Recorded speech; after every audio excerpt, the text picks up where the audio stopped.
is pretty heavy. So this is nice. Yeah.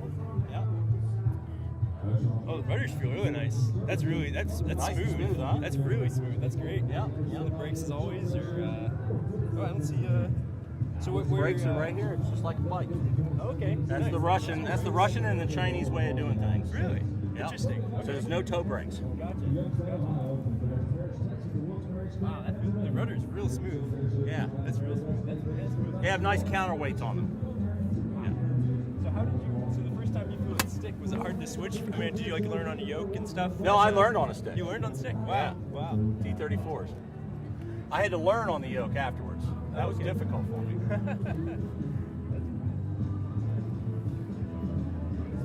That's really cool. It's exciting. It's like it's old enough to have a six pack too. You know.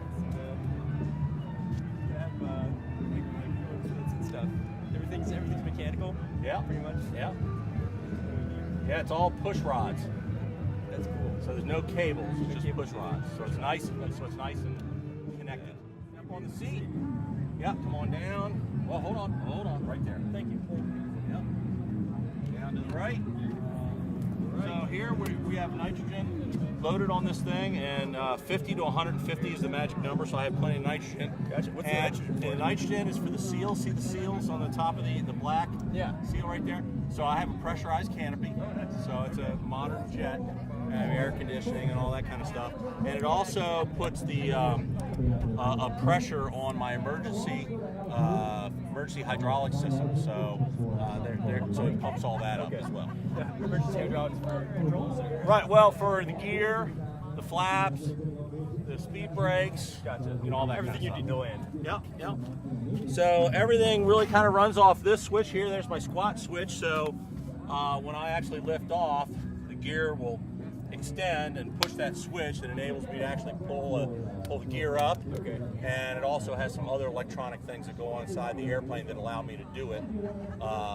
It's a safety device, right? So weight on wheel switch. Yeah. So same engine. Yeah. Big brakes. This is like boundary layer. Sort of deal. Yep, that's exactly right. Cool. Yeah. The brakes on this thing are massive. Yeah. This thing will stop on a dime. This is some hefty shoes on this thing. You can see the leading edge is taking a beating from the AirShow season. We repaint it at the beginning of each year. Oh wow. And this is going through rain and stuff like that, going to shows and stuff. It's a pain, but we'll sand it down, we'll repaint it over the season. Got 26 gallons in each one of these wingtip tanks. Nice. I have 343 gallons total. It gives me about 2 hours of flight time up at around 18,000 feet. Okay. Yeah. It does have hard points on it for extra fuel pods if I wanted to put on it, and also weapon systems. Gotcha. Okay. Gotcha. You can see how the anti-servo works with the that's trim. cool. This is the trim surface? Yep. Cool. We just disconnected the battery, but in here there's a sight glass that tells me how much oil I have in the engine. 4 to 7, and it's sitting about 6.5. So that's good there. So we come on back towards the back end of this thing. Have any idea what this might be?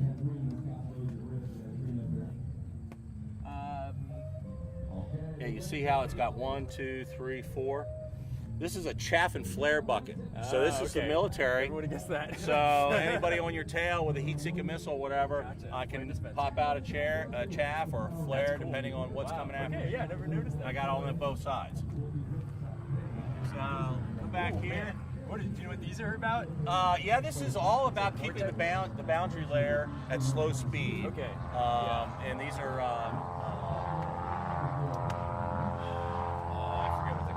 They might be like vortex. Vortex generators. That's exactly what they are. Vortex generators. So I've heard static about wicks that. on the end. That's cool. Great. Yeah. Cool. So this is the business end of things. Yeah. This is the back end. So the turbine section right there. Beautiful. Where all the heat's coming from, and then these two things here are the atomizers for the smoke system for the show. Oh, gotcha. Cool. So yeah. Neat. And the other airplane doesn't have it. I have it. So So are you playing cat or mouse for the dogfight? We play both roles. Okay.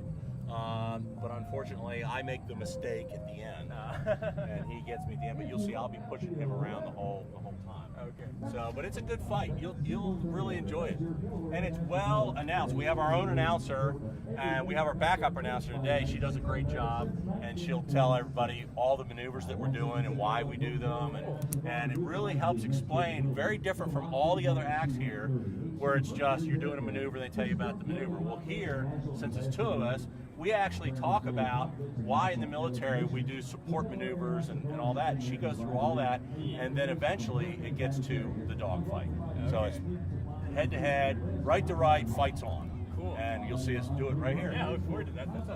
That'll be fun.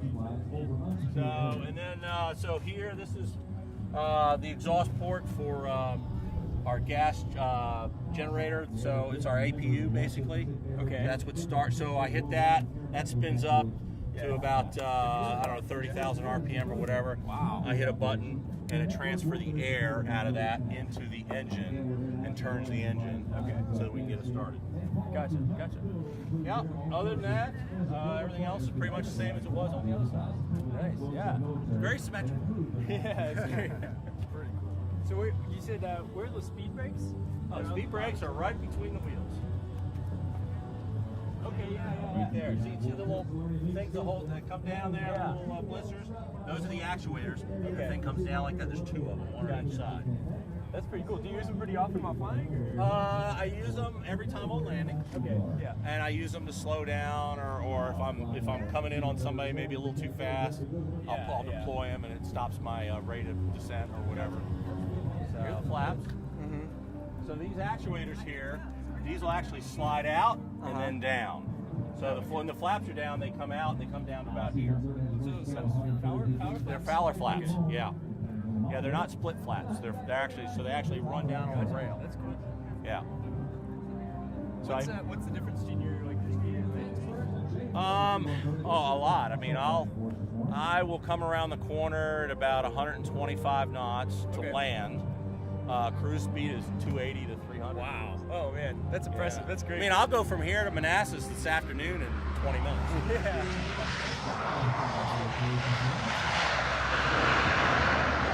So our act is called Fights On. Both airplanes have the Fights On logo on it. And then my airplane is painted up in this blue and white scheme that I was an instructor in the VFA 106 Gladiators, which is what it says here. And during Vietnam, that squadron was a VA squadron and flew A4 Skyhawks. Okay. A4 looks a lot like this with the high intakes and stuff like that. So we found an old picture, and they had this blue and white scheme with the helmet and the spear right behind the intake. When I flew F-18s, the helmet and spear was compacted, and it was up on the tail. Oh, okay. Gotcha. So, because we had 2 tails in the F-18. So that's kind of the idea here. So the dogfight is about VX-9, which is an evaluator squadron. The owner of that, his dad used to be an instructor in that squadron. The pilot of that airplane's an ex-F-14 guy, and I'm an F-18 guy. So the whole dogfight's about F-14 Tomcat versus F-18 Hornet. So That's neat. I like that. so it's all part of the gig. So Art and I have known each other for a number of years. I've flown his other airplane over there, the black one, and Naval Academy guy too. All right. Test pilot. He was one of the original guys flying the F-8 or the AV-8A, which this is very similar to. Right. And then they transitioned to what the Marine Corps has now, which is the AV-8B, a little different wing and a couple other things. But Art's he has the only civilian-owned one of these in the world. Wow. This is the only one flying anywhere in the world. And, now I guess I'm the only current pilot flying it because Joe had his last flight flying into here. Well, I'll tell you what, you will be amazed at what he does with this airplane. I'm looking forward People to it. remember the first time they saw a Harrier. Would they remember where they were? And have you never seen one? I have seen, I've seen a Harrier. Saw True Lies with Arnold Schwarzenegger. Yes. That's kind of an exaggeration. Yes. Yeah, when he's sitting there hovering and, it hit So that the wasn't car just an with the Arnold nose thing. tire and everything. It's just an Arnold thing. Yeah, that's So what's the control like when you're hovering? Is it we have a center stick, just like every other airplane. We have a throttle, and it's backwards from a helicopter. A helicopter, if you say full power, that you pull up on collective. This you'd add throttle. okay? And it's got a limiter switch in there. I don't even fly full power. I won't fly full power today, but it's got a spring-loaded stop. I'll stop it at 96% or 98%, whichever I want to set it at. And then I can go to 103. I can go to 107. And if I go through the limiters, the engine will give you whatever it's got to destruction. And it'll just absolutely burn itself up if you had to get back aboard a ship. And you got to get back. And this is a must-save operation. Sacrifice the engine to save the airframe. And it's so you just and I've got one extra lever than the right next to the throttle. That's a nozzle lever. The lever is pointed forward when the nozzles are pointed aft, and that's conventional mode. When I come into hover, I'll talk to my other pilot, the safety observer. I'll say hover stop. That means that lets him know that I've got the nozzle straight down and I'm adding power as the wing bleeds off lift. Right. Gets slower and slower. Obviously, when I'm in the hover, I got zero lift. Yeah. And the flight controls are zero too. But as I'm slowing down, I'm adding power, and I'm giving him a engine temperature call at 90 knots. I want to be at 200 feet, stabilized, heading toward where I want to hover about half a mile out at 90 knots, and then I'll look at my temperature, and if it's above 660, I'll go around. Gotcha. I haven't got enough. The temperature will, as I come into the hover, will go up, and as I start a vertical landing, it'll go up. And 660 will be, if it's at 660, I'll be right on the limiter as I touch down. Wow. So you're like on the clock for temperature increases. Yeah. And we're not burning water today, but we normally carry 50 gallons of water back in the back part here, and we'll burn that in 90 seconds. Wow. And so I'm watching that. I got a little data gauge that big, and sometimes you have to use it for takeoff, sometimes you have to use it for landing, but you're trying to conserve engine life. With these temperatures, I won't use it. Yeah. In fact, we're having less wear and tear on the airplane. We thought the water was helping us. It's an extra 500 pounds of impervious. Yeah. So it's easier just to not use it. It's simple for servicing, and we're actually saving engine life. Well, here's another a little known fact for you non-aviator types, because I know you're listening to this and going, whatever. They look best on the ground. As a midshipman at the Naval Academy, he goes on the Johnny Carson show and has the world record for the smallest bike ride. World's smallest rider. The bike's about that big. He's got it in his house, and he's actually on the Johnny Carson show Now you're talking riding the bike. dialect. It's on YouTube. We'll have to look at it. I was on a bunch of. I've got a secret to tell the truth. David Frost Guinness Book of World Special Record Special.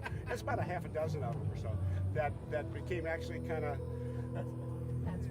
almost embarrassing. That's You go out to YouTube and find it. It's there. So, when I was getting out of the Navy, K1 and I took one of these over to Germany as standby because I was still in the military. So That's what you flew for your trip? Yeah. Yeah. We didn't go over United. We went over Air Mobility Command. Wow. You can see the massive engines that these things, big old turbofans. See, you can get a real idea of the difference between the kind of engine that's in my airplane versus that because of the big cowling in the front. So there's a big fan in there, and a lot of that air bypasses the engine and helps cools it, but it also produces thrust when it mixes with the thrust at the back of the engine. Is there some kind of shroud that goes over top of the business end of the, on the back end of the engine? Yeah, well, you can kind of see the shroud. It kind of goes over that, but right there where the cone is, that sticks out.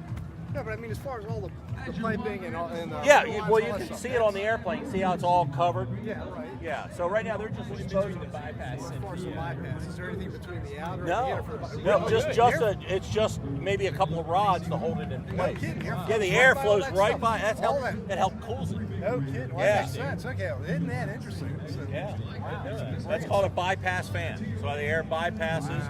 So about 50% of the air that comes in that inlet, 50% of it goes in the middle and compresses and burns and all that, add fuel to it and everything. The other 50% is on the outside, and it's compressed and sent down the side of the engine to help cool it. Wow. That's that interesting. I think it'd be, well, I get some fans going. It doesn't introduce any additional like problem with debris or something like that. No. No. Well, you remember anything. I mean, debris is a bad thing, right? That's called foreign object damage, FOD. Okay. But you know, the engine's spinning so fast, it's kind of like anything else. If you're spinning something fast, something hits it, it immediately sends it to the outside. Right. So. Yeah, it's interesting. Yeah. So the goose parts are supposed to go into the outside. That's exactly right. That's exactly right. All right, let's move this way. Is that the same as this? No, that's a KC-10. So that airplane is a refueling airplane. So this is a cargo. This airplane's all about putting the maximum amount of fuel in the air, and you'll see the boom on the back. Wire on the top. So there's a boom on the back that they lower, and that's where the fighters come up and they plug in and take gas. Okay. So, and off to the right we have funnel cake and Philly cheesesteak. Might have to do a Philly cheesesteak later today. So as we come up here, So there's my lunch, there's my dinner. yeah. So Sue, see this boom on the back here? Kind of Yes, sticking out on the yes, bottom? yes. So right above that, they have it covered up right now, but you see something that's colored a little differently right Yes, there? yes. Normally there's a window right there, okay? Oh. And there's a guy that actually lays down flat, and he's got two controls. And he sits there, and you see the wings on the side of the boom? Yeah. He can actually get to stabilize that to plug each of the airplane as they come in. And so one airplane comes right up underneath it, the other guy does his thing, and they plug right in, and they fly together until they fill up, and then he pulls off, and the next guy comes in. All right, I don't want that job. Bill, how far does that extend out? I mean, that's really short here. Yeah, well, you remember, it's actually going to drop down. So it's going to drop down. It's probably, 20 degrees nose up now? It'll probably drop 30 degrees nose low. And then, on the inside, you see a little nozzle right there? That thing will extend out probably 10 feet. Okay. That's still pretty close to your show's form. They're going to been a challenge. Nah, you know what? We get pretty good at it. Okay, yeah, that's impressive. We get pretty good at it.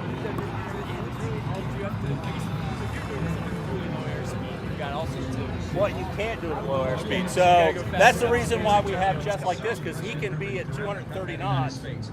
I don't have to slow way down and have those problems. So he can go 230, and I'll come in at 230, and everything's nice and stable. Gotcha. Cool.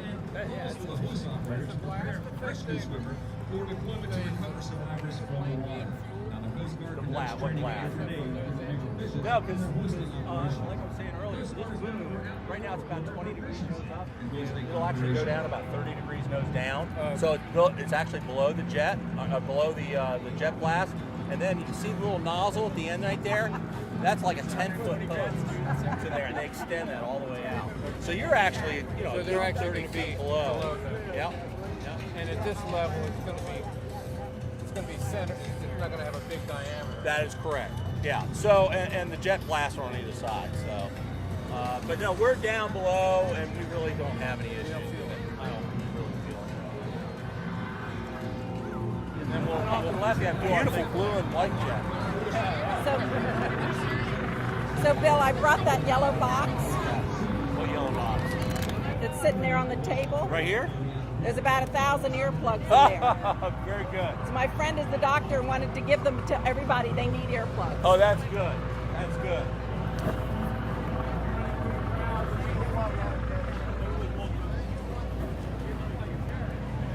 So, what I wanted to show you here, this is the C-130. This is like the airplane that's been most produced worldwide and is still being produced today. Started making these in the late 50s, okay? They've upgraded them, put new engines on them, all kinds of stuff. Well, this here is the small tactical version of the big airplane you saw out there. So that one's for long range, heavy lifting. This here is for very tactical. You can put, vehicles and things in here, smaller numbers of troops, but you can get into short fields with these. This is just a very versatile a weapon system here. And today you'll get a chance to see them do some drops today. Not this particular one, but another one. You'll see the C5, the big one, fly. you're going to see the C-17, which is that big one. That's the one that just came online because that one's going to go away in the next 20 years, and that's the replacement for it. It's the new one. Right, but it's a little smaller, just a little smaller, but it's more agile. It can get into shorter run. It kind of acts like a go-between between this one and that one. Okay. So, sound good? Excellent. Yeah. Thank you. Well, look, I'll let you guys walk around and enjoy. I'm going to check in with the team. Yeah, yeah. There's a lot of fun stuff over there. Over there, there's another C-130 or something like that. Over there, there's an OV-1 Mohawk. The guy that owns it, his name is Joe. He's a doctor friend of mine. Coolest, ugliest airplane you'll ever see. Got big bug eyes on it, big twin turbo props. It's a Vietnam era airplane, and it's in great shape. But the thing that's really cool about it is he's got emblazoned on the side of the airplane the names of all the guys from Vietnam that had not returned. And as they find the remains of those individuals, he puts an American flag next to their name. So they're all on there. So it's a flying museum. So please go do that. Introduce yourself to Joe. Okay. Doc Joe. Joe Dog. Joe Dog, right? Got it. Talk to Joe and tell him who you are, Okay. that you know me and everything, Yeah. and he'll just. What time do you fly? I fly at. I will take off at around 1:15. Where should we go to watch you fly? Right there. Okay. So right there, you'll watch us start up. We'll taxi out to that throat right there. We're gonna take off. Show center is right here in front of the Thunderbirds. Okay. Okay. So you'll see us. Our first pass will be from up there, right on across here, and then we'll do our maneuvering, and individual maneuvering, then section maneuvering, and then we'll finish with the dogfight. So, Okay. Good. sound good? Exciting. Back at one. Yeah. Yeah. Okay. Just come on back here. Okay. All right. Bill. You guys have fun. Okay. Thank you so much. All right. You bet, guys. Be careful.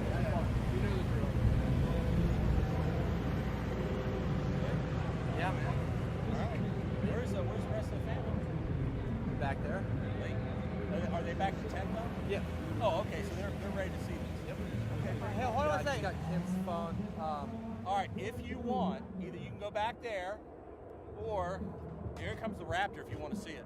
Yeah, Go over definitely. on this side. You get a nice clear view. Yeah, this is a F-22 Raptor.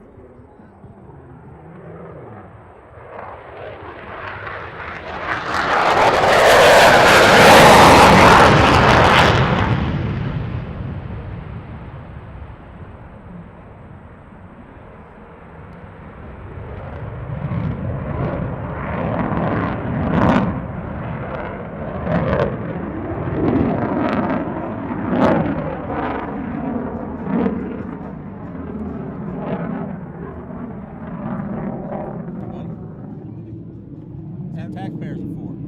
To have those things. All right, let me get suited up here. So if you want, you can be over here in between during startup, but after we get all started up and everything, get ready to taxi out, you're gonna have to go back there. Okay? All right, brother. All right, man.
a two-circle fight.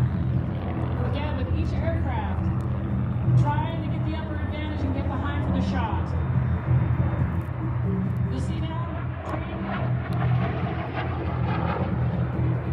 Altitude for airspeed. You're going to see the black jet pull up here, try to gain the upper advantage. Again, please take the time to stop by our booth by the C-130 nose over there. And, the pilots will be there a little later. They're going to go ahead and sign some photographs for anybody that's interested in getting a photograph of the airplanes. There's a little bit more information on the charity, and we'd love to see you over there. We've got some t-shirts and coins on sale that will help us raise money for the charity. Okay. Anyone's got the advantage now. This is now turned into a maneuver called rolling scissors. We're trying to see, again, it's getting tight. We're going to try to trade airspeed for altitude. Now here comes Roman. Trying to go to the stick. Okay, there goes Andy up for the advantage.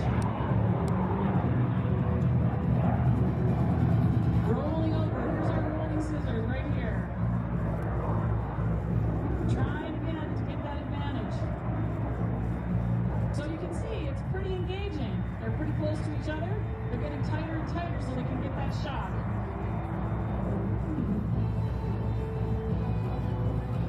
And there it is. It looks like Andy's got Roman. Sorry, all you F-18 lovers. Looks like the F-14 guy won.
Racing. All right.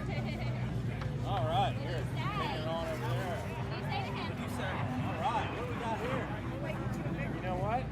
You could get him to sign your plane if you want, because he's an F-18 pilot.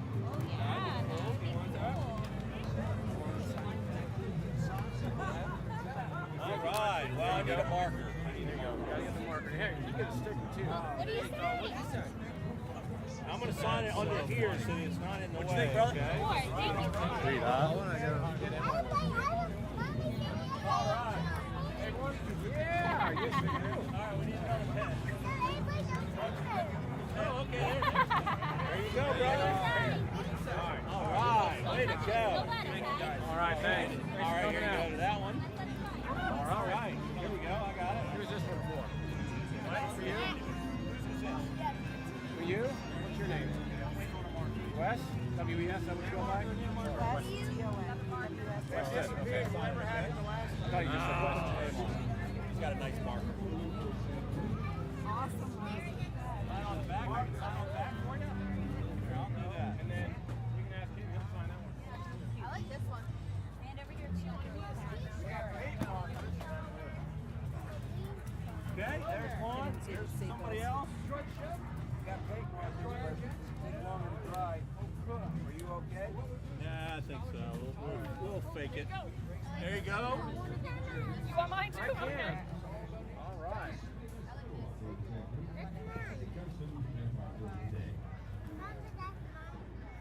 this yours? Here you go. All right. Here Sorry. you go. I still need another Here you pen. go, girl. Oh, there's one. All right. Okay, got yours. Here, let me get grab. What are you doing? Here we go. I'll sign this one. He was first. Let me get him. This is all right.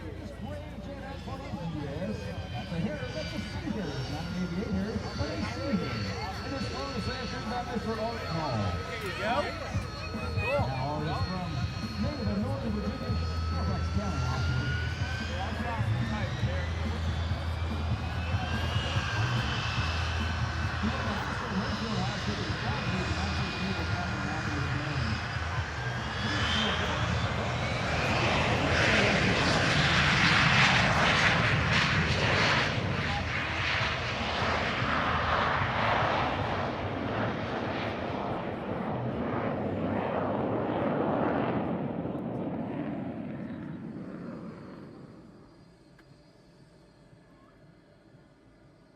Right, so I'm like in a jet right now. And it's legit. This is a legit jet. This is like real legit. Yeah. Like I'm holding a stick right now.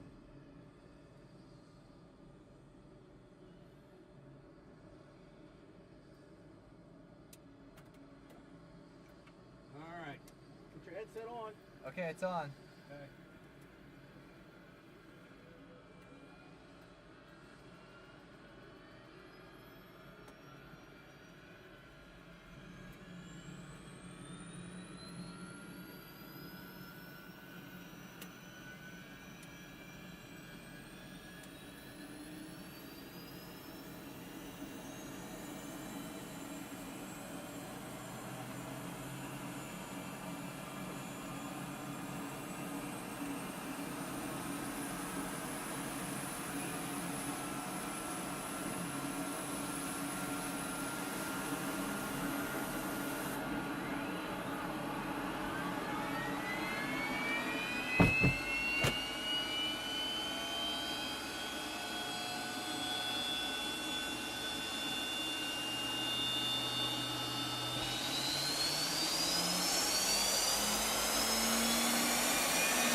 Yep.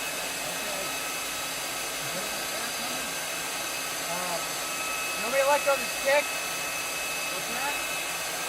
The air off to the right there, what do you mean? Yeah. Yeah. I can elect on the stick right on there.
So right there at the end, we did a break to slow down,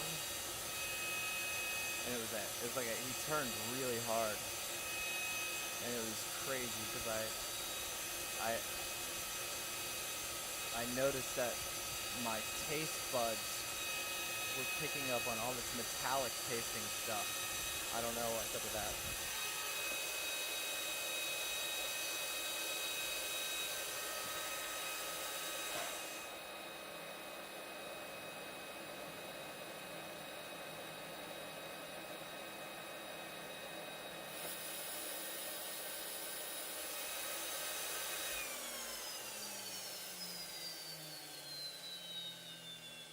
All right, I'll come get you. Okay.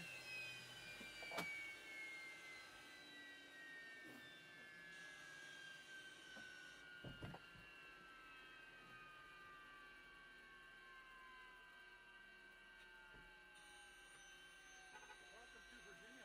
Well, good afternoon. I'll tell you what a pain in the ass to get up from Dover.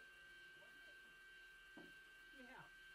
Well, because Dover makes you do a DD-175 for them, but they don't know what a BFR DD-175 is. So they just had me go airborne and select it up there. Well, once you're airborne, they want to know if you have an SFRA flight type. Well, I had it with the DD-175 in their system, but they didn't do whatever it was, so I had to go all the way to the top. And finally, I told them, I said, look, I put it in with Dover, and they said, okay, you're on street code, you say you're in there, you cleared in, but I had to go all the way around, something like that. Let me get him out of there. This is my cousin, by the way. They came and saw the show. So, and he managed to convince his parents to drive from Dover to here to pick him up.